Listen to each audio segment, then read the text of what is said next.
Read through that.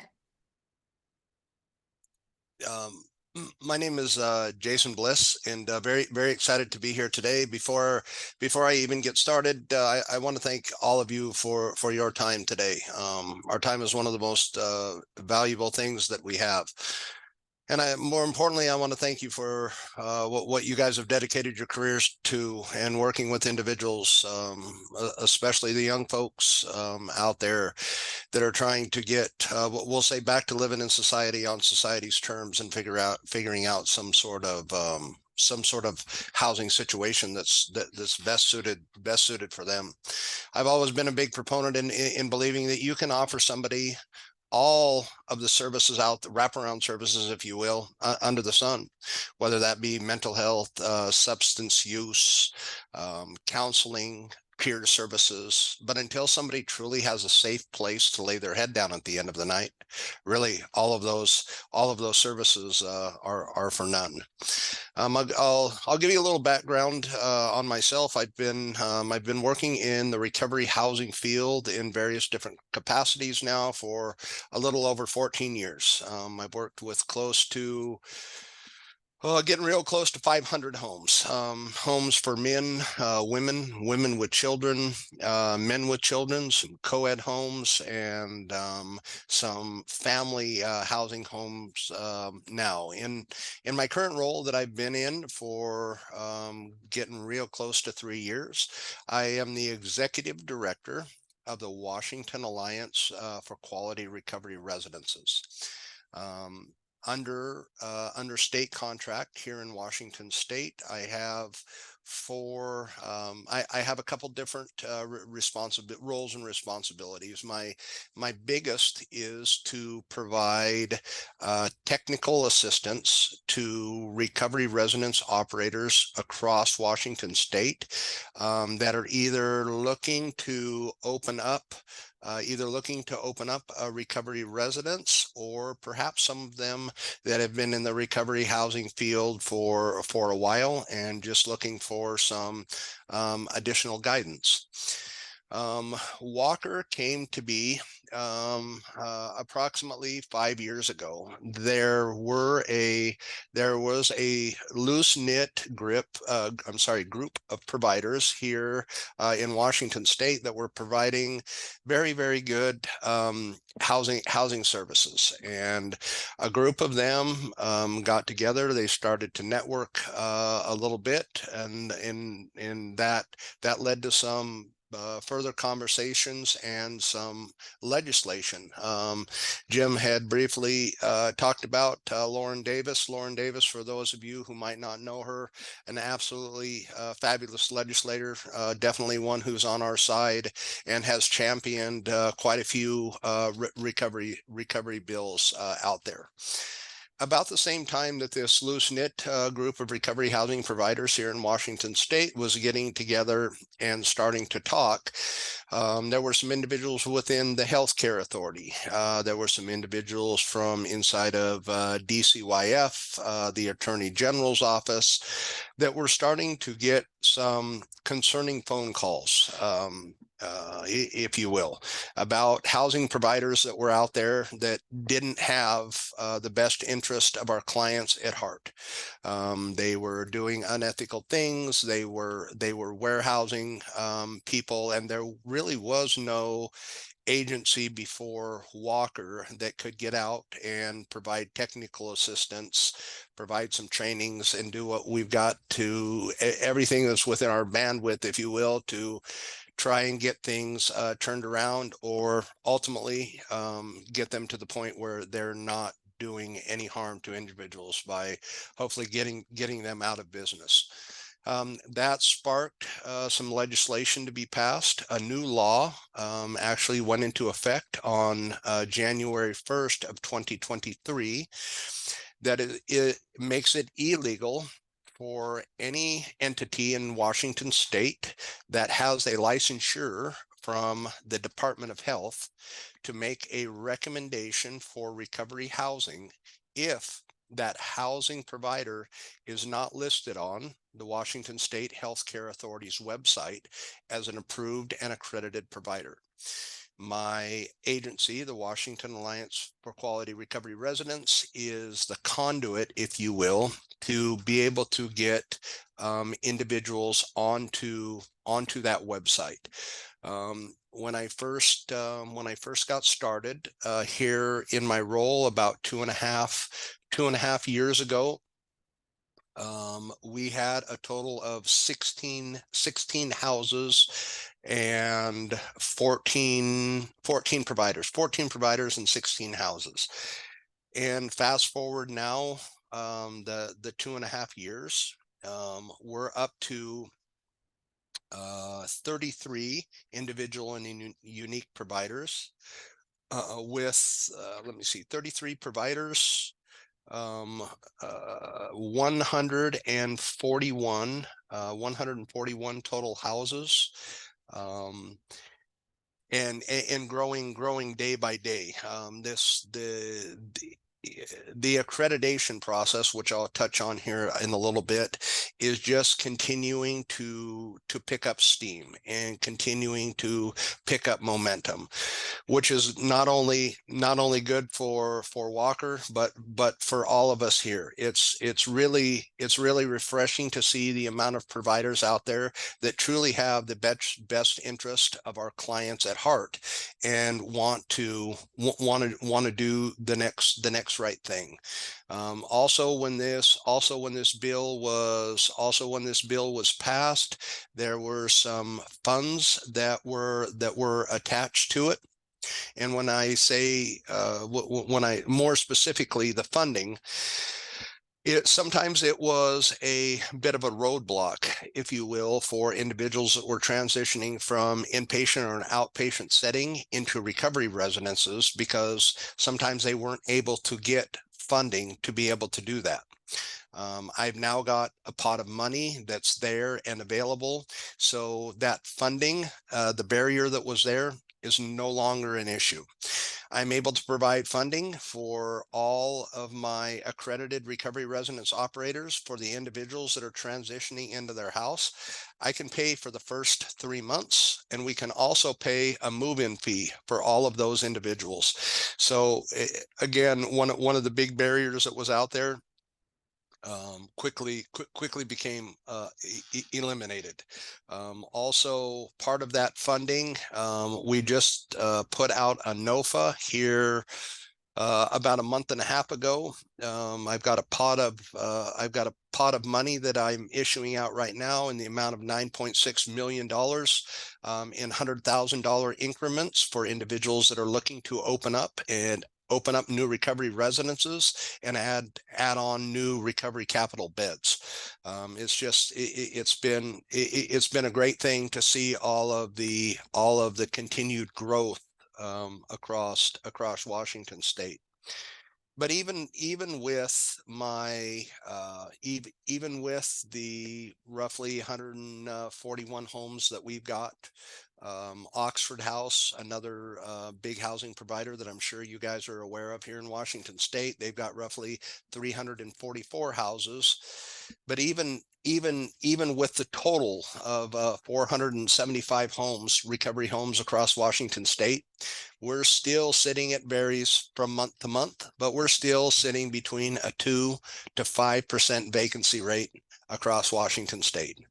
And that in my mind is simply not acceptable. And that's why we continue to get out and advocate, hold regular monthly trainings to try and build on the current amount of beds that we have to be able to get individuals from this vulnerable population housed. I'll touch a little bit on what our accreditation process looks like and what that all entails. So like I said, we provide a tremendous amount of technical assistance, and all of that technical assistance that we provide to all of the providers is 100% free of charge. It usually starts by an individual doing a little bit of Google searching or hearing about WAQRR and the recovery housing. We've got a little bit of information on our website. We've got a lot of great trainings that we've recorded: Recovery Housing 101, mental health, first aid and CPR, conflict resolution. We've got a tremendous amount of trainings up on our website, and we hold more of them on a monthly basis. And again, all of that 100% free of charge. But we will usually start with a technical assistance call with the current provider or with a new provider that's coming on, and we'll just walk them through the process from start to finish. Everything that we do at WAQRR pertains directly to a set of quality standards. All of those quality standards from that WAQRR that WAQRR upholds comes directly from NAR, which is the National Alliance of Recovery Residences. NAR adopted a set of best practices and those standards are what we use and what we hold everybody accountable to today, and what we refer to back to in the accreditation process. Again, we'll provide a little bit of technical assistance, go over the standards, go over any and all questions that the individuals might have. And then part two, it starts with an application. On our WAQRR webpage, the WAQRR.org, there's simply a link on there to get started. And one fills out a pretty lengthy application. And to be honest, the application process is really the heaviest lift through the whole thing. We'll ask where the home is located, what demographic of individuals they're looking to serve in the home, whether that be men, women, family style housing, adolescents, co-ed, whether it's a faith-based program, whether they accept medically assisted treatment. And then it really takes a deep dive into all of their policies and procedures around their recovery residence. Again, WAQRR is an accreditation agency. We don't mandate what the language needs to look like inside of their policies and procedures. Every provider is 100% free to come up with their program and what their program looks like, as long as that program aligns with the quality standards that I originally spoke about. We ask for staff handbooks, resident handbooks, all of the legal documents, the insurance documents, non-discrimination policies. I want to say all in all, there's a total of about 26 different documents that we ask for, just to be sure that the operator is 100% transparent with the population that they're serving, around all of their policies and procedures. Once all of the policies and procedures are uploaded into the application portal, that application is then assigned to one of my document reviewers in my doc review team. They thoroughly pour over all of those policies and procedures line by line to be sure that everything lines up with ethical standards, our WAQRR standards, and in best practices. Again, the safety and security of the residents living in all of these homes is 100% paramount to us. And we want to be sure that not only is the safety stuff there, but it's all clearly outlined to all of the individuals that are moving into the home, so they have a crystal clear understanding of what it's going to look like when they move in. If there is any documents that need corrected or gone back over or redone, we will, of course, my document review team is in regular communication with them. They will update them, they will add to or subtract from, until all of that facet is met. After we make it through the application process, then we get on to an interview, real similar to the meeting like we're having today, usually done via Zoom. It's usually 4 or 5 people from inside of their organization, and we take an even deeper dive into their organization. What does your interview process look like? What does your walk us through what emergency procedures look like in your home? What is your UA policy? We just take a real deeper dive to be sure that a lot of the hard hitting stuff that definitely applies to recovery residences, just to be sure that they've thoroughly thought over all of that and have a firm understanding. The very last piece after we make it through the interview portion is an actual home inspection. I've currently got an inspection team of 8 individuals spread out across Washington State. We send them. There's no, what do I want to say? No trick questions. We don't want there to be any surprises. I send out our complete inspection checklist long before our inspectors ever arrive, to give them opportunities to get everything done. Our inspection checklist is real close to what they use for Section 8 and for HUD. Again, we look for a lot of the common things there, that there's smoke detectors, that there's CO2 detectors, that it's a decent home in a decent neighborhood, that it's accessible to services, that all of the appliances are in a good state of repair, that there's food in the house.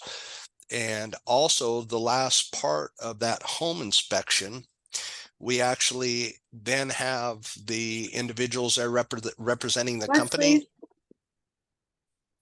We usually have the individuals that are there representing the company step outside, and we will do a small interview with 2 or 3 of the residents there, just to be sure that everything that's listed in their policies and procedures and everything that we covered in the interview are in fact what's taking place in the home.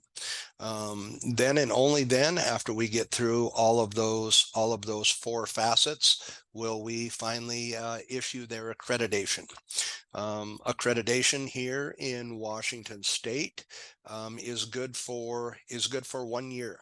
At the end of every year, we will reach back out to them to find out if there's been any additions or changes to their policies and procedures. We will then conduct a yearly follow-up interview, as well as a yearly inspection. Not only do we do the accreditation and all of the facets with that I just covered, but we also hold, as I talked about, a large amount of trainings. I bring in a lot of good talent, if you will, from across our country to discuss anything from the working with the LGBTQIA population, mental health, first aid, CPR, conflict resolution. Just a lot of great topics that are out there, and I'm definitely very mindful if some of our providers reach out and say, "Hey, Jason, could you possibly host a training or webinar on there?" I do my very best to be able to accommodate those requests at all. We also hold an in-person training every year for the peers of our accredited providers, basically giving them all time to get to meet up and network and go over the latest and greatest things when it comes to peers and working in the recovery housing field. And then also monthly, we hold a providers networking open call, if you will, to give all of our providers time to get together, network, and be able to bounce stuff off. One another, and be able to answer those questions. I had touched on a little bit about the NAR standards, the National Alliance for Quality Recovery Residences. NAR actually holds a yearly convention as well, not only for the affiliates like WAQRR is, but for all of the accredited providers from all across the United States. It's actually a great 4 days of everyone getting together, again, networking and to talk about current legislation that's happening at various different places, what's been instrumental, some good best practices, and such like that. I don't want to take all of my time by sitting here. I could talk all day on WAQRR and in recovery housing, but I want to be mindful of all of you guys and the time we have today. Does anyone have any questions for me around WAQRR, around the accreditation process, around recovery housing as a whole? I'll do my very best to be able to answer them.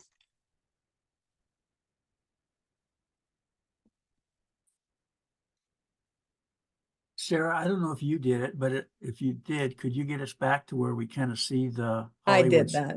Yeah, I assumed you were on top of that, and I'm glad you did it. We got to really focus on Jason.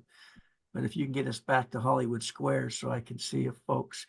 Jason, while she's doing that, maybe you could talk a little bit about, so someone's accredited, and I don't know that whoever is the housing provider for the bridge housing is going to be accredited. There's no requirement they do that.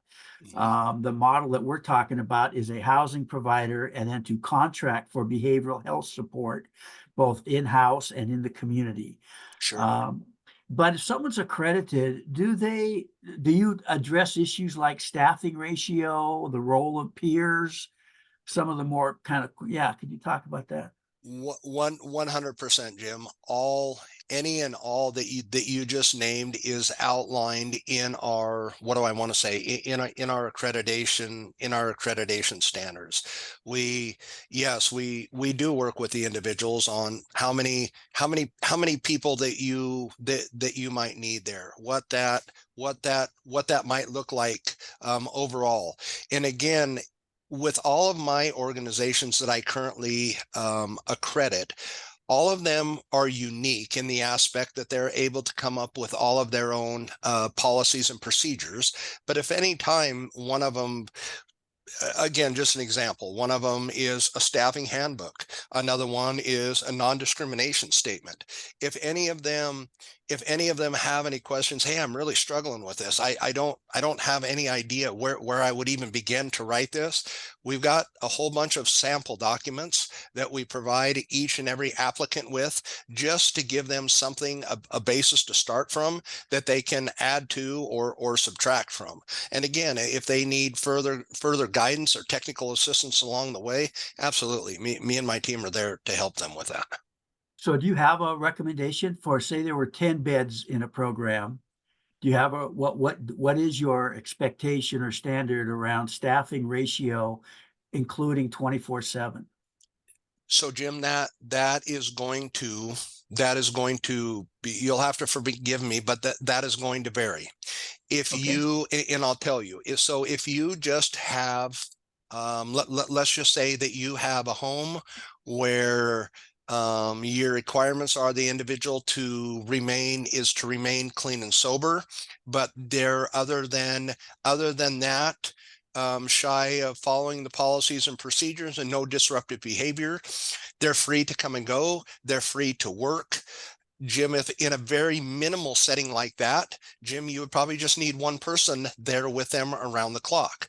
Now, if you are taking on more of a vulnerable or high risk population, and you are going to be having programming that takes place in that home a couple times a week, or programming that might take place in that home every day. Again, if you have individuals in the home that have higher needs, higher acuity, you may need 2 or 3 individuals in that home, and those two or three individuals could be of various different things. You might have one clinician and 2 or 3 peers coming in, peers or recovery coaches that are working with those individuals day in and day out.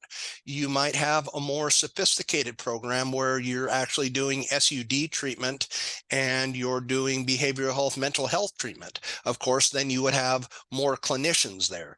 But sorry, I can't just No, give that's, you a pinpoint, but is basically what it comes down to is the amount of programming that is built into your specific program. But again, at the very least, just for oversight of the home, you would want at least, I would say, for 10 individuals, definitely at least one individual there to meet with all of them, to have eyes there, to hold regular house meetings, and to have some sort of accountability. As you build out your program and go from there, it's definitely very important to employ peers, bring peers in, clinicians, to various different levels.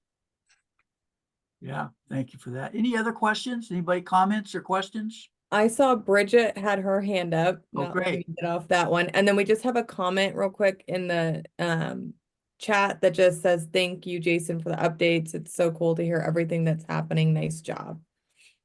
Absolutely. Thanks. Go ahead, Bridget.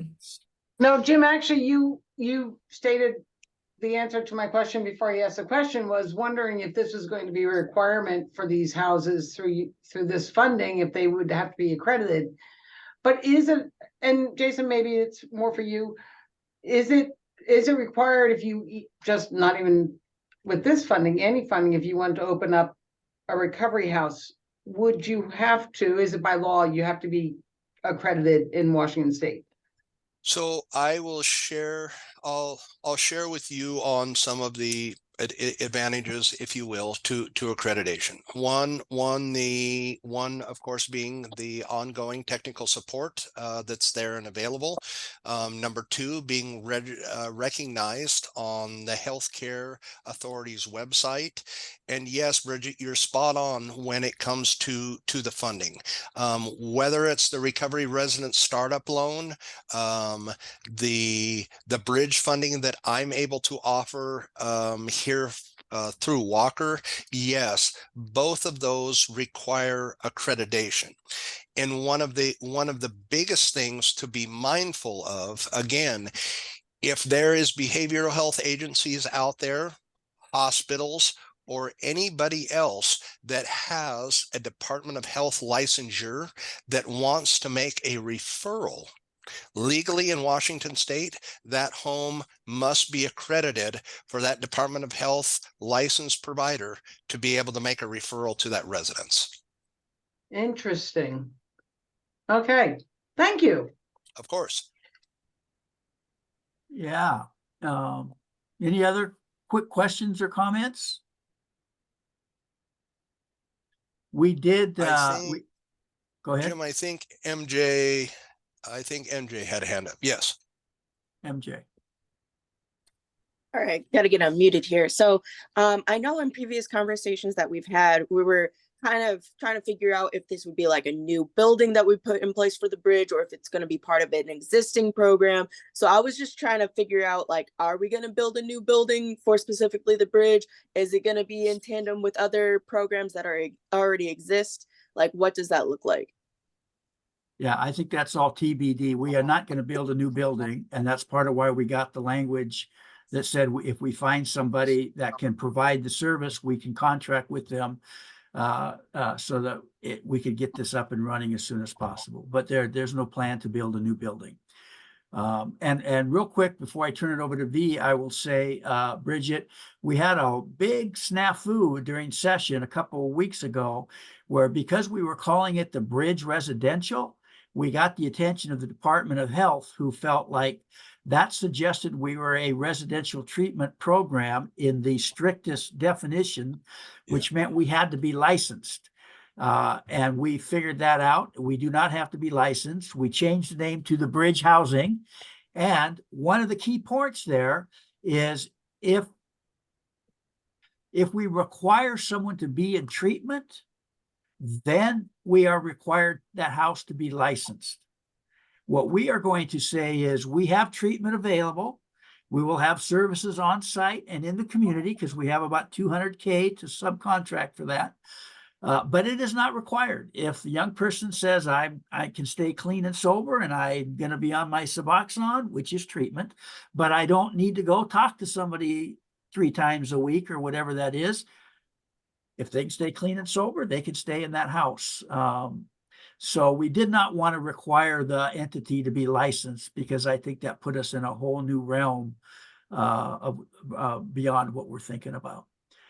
But it was interesting when Jason, and maybe I misheard you, said though that for any DOH licensed provider to make a referral, the place they're making a referral to would have to be accredited.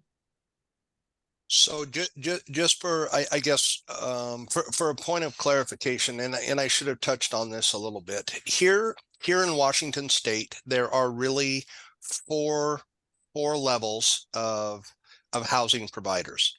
And it sounds to me from everything that I've learned from you guys, your bridge house would be a level 2 home. Basically, in Washington State, a level 1 home is primarily designated for Oxford House. There is no managers in the home. There are no paid staff in the home, and no general oversight living in the home. A level 2 home in Washington State is a recovery residence that has a paid staff person there living in the home, and also may work with outside providers to come in and provide some services to the individuals in the home. Neither one of those levels require a Department of Health licensure. Level 3 home here in Washington State, they provide some housing, and it is a little bit clinical. Number 4, level 4 home is a fully clinical setting. Both level 3 and level 4s, in order to be designated as one of those, you have to be an RTF, a residential treatment provider, and as such, be licensed by the Department of Health. All of the residences that I accredit here in Washington State are a level 2 recovery residence. So yes, in order for a DOH licensed facility to make a referral to a recovery residence, they must be on the Healthcare Authority's website. By statute, all of the Oxford houses were automatically grandfathered in and appear on that registry. All of the other ones that appear on that registry, again, WAQRR is the conduit for them, and we have accredited them to be able to make it onto that registry. That's great. I can tell this, we don't have Yeah. time now, but that's a Yeah. dynamic, an issue that we need to understand a lot Yeah. better as we go forward. So Jason, thank you very, very much. Can't thank you enough, and hope that you'll continue to be part of our consultation circle, our thought partner, our community. And we want to be part of your community as thought partners Most definitely. I definitely look forward to working with continued working with you guys, and if questions, thoughts, anything come up along the way as this bill gets passed, as if you guys select providers, I'm happy to help and continue to be a resource in any way I can. I'm going to go ahead and drop my email here in the chat, and again, for all of you, if stuff comes up, you got questions, don't hesitate to reach out to me.